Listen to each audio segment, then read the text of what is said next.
memperlakukan diri kita bersikap dalam keadaan ataupun situasi seperti Ayas. Dan ini kalau kita baca memang seolah-olah real berlaku. Dan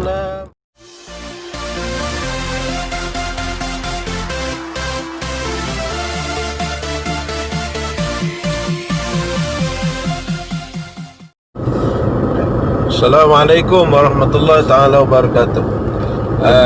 Hari ini kita akan review tentang buku yang telah lama saya baca sebenarnya, yaitu buku Habibur Rahman Asy-Syirazi. Ini adalah beliau ini adalah seorang novelis bestseller daripada Indonesia, yang kalau kita yang telah biasa membaca buku-buku novel ataupun pernah menonton di sinetron Indonesia, seperti sinetron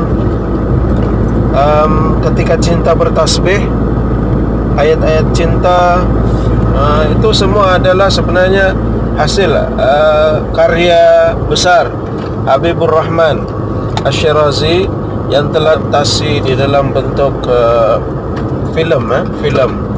Dan dalam film itu pun sangat mengesankan.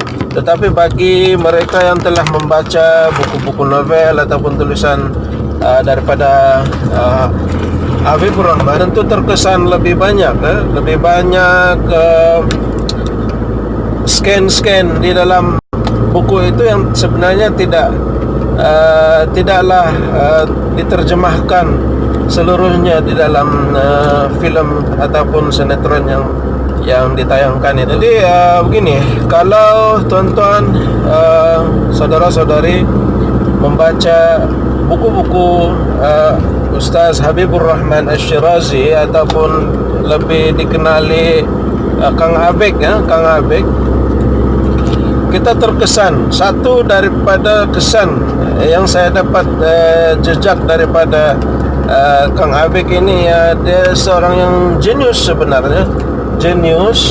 Bagaimana dia mengasimilasikan pengetahuan melalui latar belakang ilmu beliau sendiri, yaitu di bidang agama, kemudian diterjemahkan dalam bentuk tulisan, yang mana tulisannya itu sebenarnya menggambarkan situasi dan juga polemik kehidupan tertentu yang dibawa dalam bentuk skenario penceritaan. Bagi saya inilah kejeniusan daripada Kang Abek, berbanding daripada penulis-penulis yang lain. Jadi tuan-tuan, kalau kita lihat buku ini, kalau buku ini buku memang yang asal daripada penerbit yang asal. Kalau di sini kita tengok di muka depan ini pun dituliskan Adikarya, novelis nomor 1 Indonesia. Buku ini bertajuk Bumi Cinta, yang mana buku ini ataupun cerita ini berkisar tentang satu watak yang sangat dominan yang diceritakan oleh Habibur Rahman di dalam buku ini, yaitu Ayas. Yang mana Ayas ini adalah seorang pengembara ilmu, bermula daripada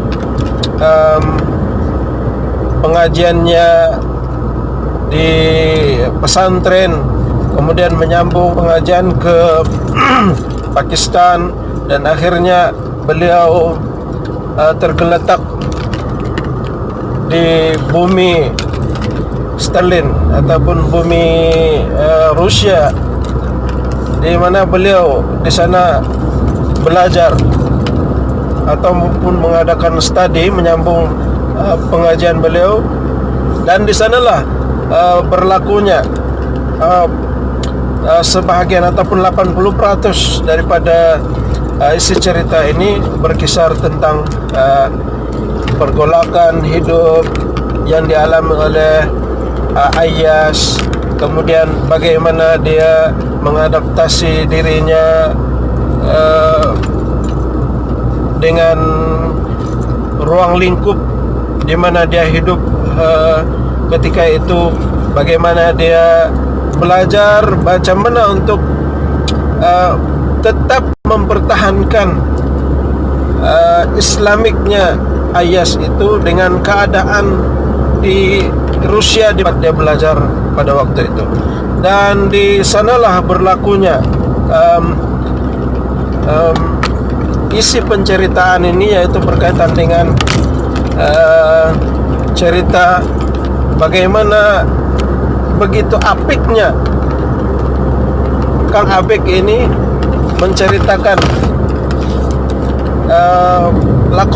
latar daripada Ayas ini dengan begitu cermat, dengan begitu teliti, begitu detail, begitu mengesankan, sehingga ketika saya membaca buku ini mengambil masa 2 hari saya menghabiskan buku ini, dan saya sangat terkesan, sehingga kan sewaktu mula-mula saya beli sampai 2-3 kali saya baca, terutamanya apabila saya cuba belajar sesuatu daripada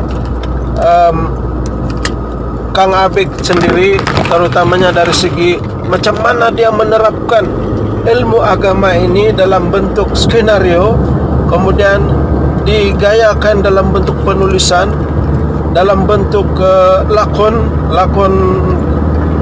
melalui Ayas, sehingga akan sangat mengesankan kepada saya, terutamanya dari bagaimana Ayas ini membawa dirinya dalam ruang lingkup yang sangat berbeza dengan keadaan di Indonesia ataupun di tempat kita, dalam keadaan dia sebagai seorang yang terpelajar dengan latar belakang agama.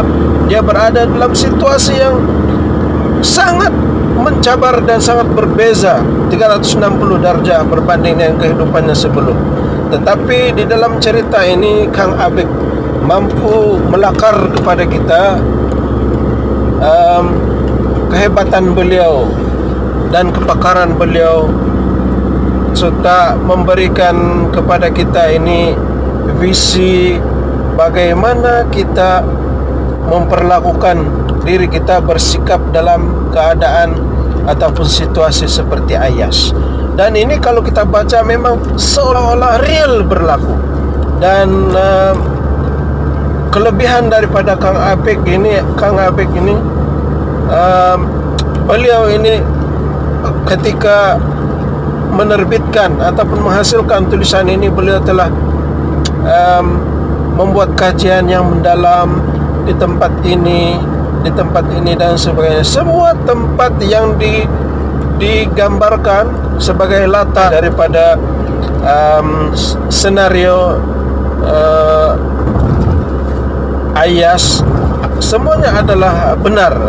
Semua tempat-tempat yang disebutkan, situasinya adalah benar, kerana Kang Ayas ini sendiri dalam pengakuan beliau sebelum menulis, beliau selalu mendatangi tempat itu, tinggal di sana beberapa waktu, kemudian dia dengan kecermatannya dapat menggambarkan keadaan itu, dikaitkan dengan personal ataupun watak yang dibawakan oleh Kang Abek di dalam novel-novelnya. Saya sangat rekomendasi buku ini untuk tuan-tuan dapatkan dan jadikan dia sebagai koleksi. Lebih-lebih lagi kita sebagai terutamanya para remaja, bagaimana seorang remaja